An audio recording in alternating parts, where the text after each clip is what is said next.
I'm a postgraduate director of studies, so I'm always very interested in knowing what industry needs our students to know. Okay.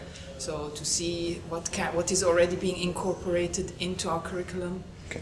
And whether we can improve on it. I also did bring along some students, and I think they had a very good day, okay. A very informative day.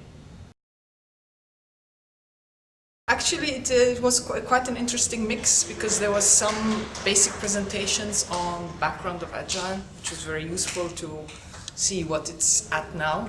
And then there was a very hands-on workshop where we had to do some tasks using Lego to just bring across the concept much more effectively, I think.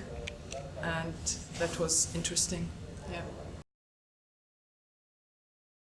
I'll go back to the drawing board, and not to the drawing board, but sort of liaise with my colleagues and make sure that students are aware of Agile, and whether there be some tasks that they can carry out adopting some of the concepts of Agile, maybe not the whole thing, because their student projects typically are much more constrained than a project in industry, but certainly to see what they're already doing and highlight to them and say, you know, if you expand on that, then that's what Agile is.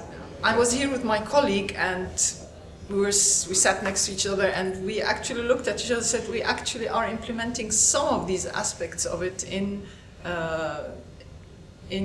collaborating. For example, we are a two-campus university.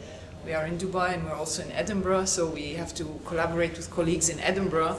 So some of the typical problems that we were interested in were, how does Agile work in a distributed environment?